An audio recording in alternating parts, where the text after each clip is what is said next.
la meningitis aséptica? Hemos estado oyendo hablar tanto de esto y bueno, ¿qué es la meningitis aséptica, doctor? Gracias por acompañarnos. ¿Qué tal? Buena tarde. Bueno, miren, el cerebro es uno de los tejidos que está muy protegido, ¿no? Está protegido pues, por el cuero cabelludo, el hueso, que es un hueso que tiene ciertas características para absorber impacto, y también está cubierto por una especie de bolsa delgada que se llaman meninges. En las meninges, obviamente, está el cerebro, contiene el líquido cefalorraquídeo. Entonces, cuando este tejido se inflama, estamos ante una meningitis. Ahora, el término aséptico generalmente se da en una de las clasificaciones de la enfermedad de meningitis cuando no encontramos virus o alguna bacteria que la esté causando. Y esta puede ser, si no encontramos una bacteria que la esté causando, entonces ahí ya se le da el término aséptica. Y cuando no encontramos una bacteria, entonces buscamos otro tipo de microorganismos que lo esté causando. Puede ser virus, hongos o bacterias que no salen en los cultivos comunes. Pero en sí, en resumen, es la inflamación de las capas que protegen al cerebro, llamadas meninges, y el término aséptico cuando no identificamos alguna bacteria que me esté causando este mal. Ok, entonces, pues si le pregunto a lo mejor por qué se da, o sea, cómo el paciente presenta este cuadro, es difícil de responderse esto, doctor. Bueno, no, ya una vez identificado el microorganismo, nosotros tenemos ya ciertas clasificaciones donde podemos decir que, por ejemplo, también de acuerdo a la edad, podemos ir sospechando ante qué tipo de microorganismo encontramos.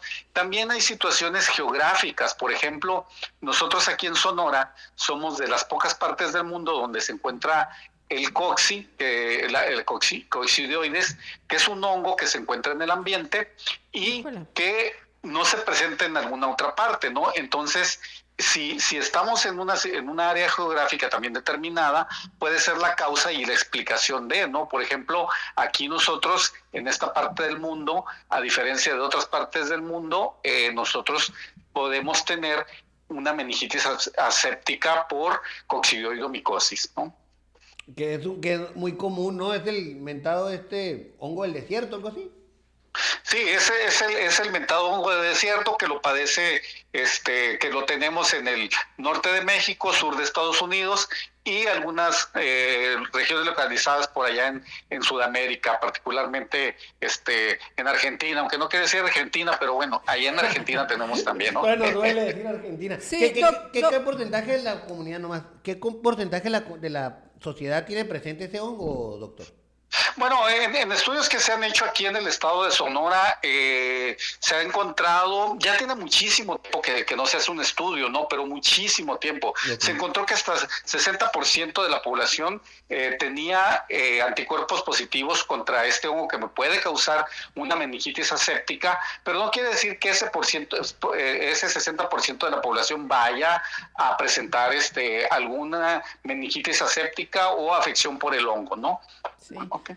¿Y quiénes, bueno, ya nos dice este porcentaje, pero ¿quiénes están más expuestos, doctor? ¿Eso no se puede saber?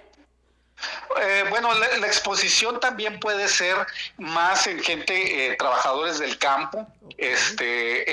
Que sean gente más expuesta, pero también hay gente más susceptible, ¿no? En la gente más susceptible, pues los pacientes que tengan comorbilidades como diabetes, algún tipo de inmunocompromiso por ejemplo, pacientes que estén recibiendo quimioterapia, pacientes con VIH, pues son los grupos con mayor susceptibilidad, y los de mayor exposición, bueno, algunas situaciones ocupacionales, gente que trabaja en el campo, que trabaja en la geología, este tipo de gente, ¿no? Y en dado cuando se da un caso de estos, cuando se da un cuadro de meningitis aséptica, ¿hay probabilidades de que esto pase o cómo está esa cuestión? ¿Cómo se trata esto, doctor? Bueno, dependerá de lo que me esté causando, ¿no? La meningitis aséptica, porque sí, en caso de que sea virus, bueno, usamos algunos antivirales como el aciclovir. En caso de que sea hongo, Es lo pues que dan usamos... para la influenza, ¿no? El aciclovir. Mande. Es lo que... ¿No? No, se da para un tipo de virus que es el herpes. Okay. Para influenza usamos otro tipo de antiviral.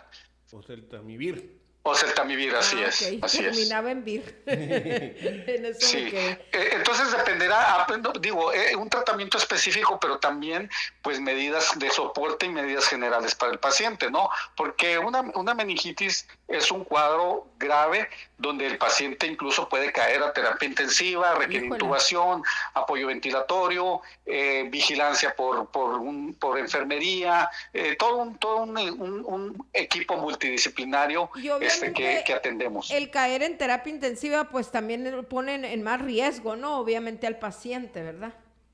Sí, es un paciente, pero pues hay ciertos cuidados ya que todo el personal sabe que hay cuestiones preventivas, ¿no? Para tratar de disminuir las complicaciones en un tipo de paciente. Hay enfermeras especializadas en terapia intensiva, el soporte tenemos también por médicos intensivistas en apoyo con infectología. Entonces se vuelve todo un equipo multidisciplinario también para disminuir los riesgos inherentes a estar en una terapia intensiva, ¿no?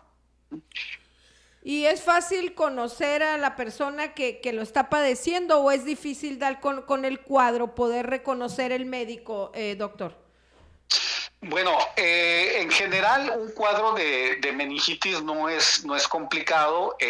Sí, en un principio es complicado saber ante qué nos estamos enfrentando, ¿no? Una meningitis aséptica, una meningitis bacteriana, por bacterias que son más comunes como el estreptococo.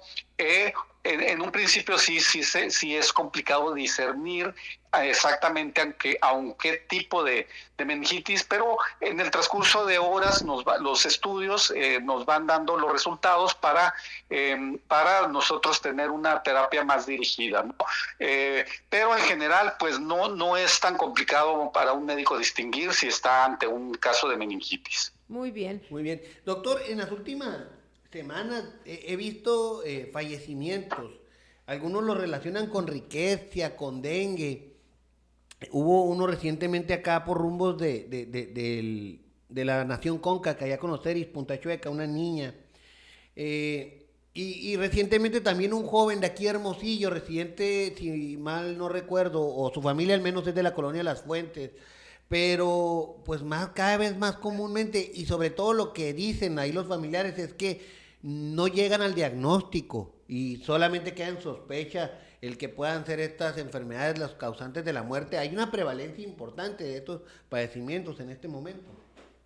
No, ahorita lo que predomina generalmente son las enfermedades respiratorias. Okay. Y también pues, dependerá también de la etapa en que pueda llegar el paciente, porque en ocasiones pues se mandan los estudios, pero la gravedad del paciente no permite un padecimiento etiológico en el momento, pero también para esto el médico y los lugares están preparados porque manejamos al paciente con un amplio espectro, tratando de darle al paciente los medicamentos para los padecimientos más comunes, ¿no? Que como vulgarmente se diría, no, primero, ahorita disparo y luego averiguo. Sí.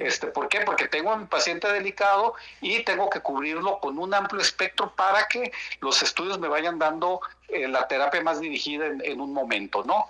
Y sí, las meningitis pues son una situación delicada donde sí el riesgo de fallecimiento, obviamente todo paciente que lo padece pues es latente, ¿no?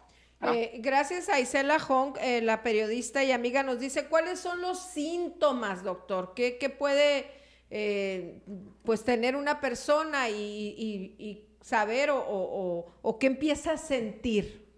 Miren, uno de las situaciones es generalmente es fiebre con un dolor de cabeza diferente. O sea, si el paciente sufre generalmente cefalea, el paciente de repente dice, siento que me duele la cabeza, pero es diferente, lo siento un poco más intenso, acompañado de fiebre.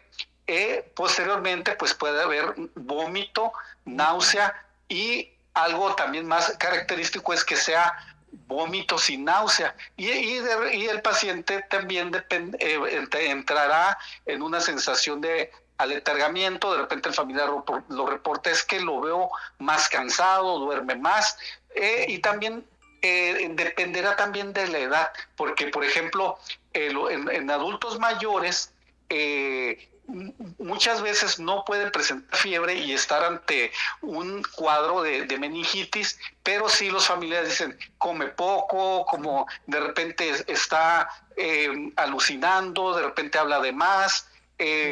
Cambia también el cuadro de acuerdo a la edad del paciente, pero en general lo más característico en la población es que el paciente tenga fiebre y dolor de cabeza, principalmente, ¿no? ¿Quedan secuelas, doctor, de alguien que lo padece y cuánto tiempo dura la recuperación y cómo queda el paciente?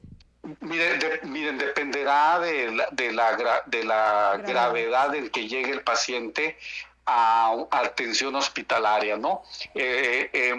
Sí, en algunas ocasiones nos hemos encontrado con casos que lo minimizan o se automedican, y ya los encontramos en una situación pues un poquito delicada. Las secuelas pueden ser múltiples, desde las alteraciones complicaciones en el estado emocional, en el estado de validez por sí mismo. En algunas ocasiones puede quedar con secuelas visuales, secuelas auditivas. Es múltiple, pero como les comento, dependerá del estado de gravedad en que el paciente se empiece a atender, ¿no? Un paciente que se atiende a tiempo. Como todo, ¿no, doctor? Como todo, la atención temprana siempre va a ser la diferencia en cualquier diagnóstico, ¿no? Sí, más en un estado de meningitis donde nosotros lo vemos como una infección pues grave, un paciente grave, siempre lo que catalogamos, un paciente grave que pues potencialmente se podría complicar en cualquier momento, entonces más en este tipo de padecimientos. Muy bien, pues como siempre bien agradecidos por pues ser tan explícito, tan didáctico para que podamos entender al doctor Jesús Sánchez Colín, infectólogo. Gracias por acompañarnos. Gracias y muy buenas tardes. Siempre es un gusto platicar con usted, doctor. Muchas gracias. Bueno, pues ahí está. Gracias a las personas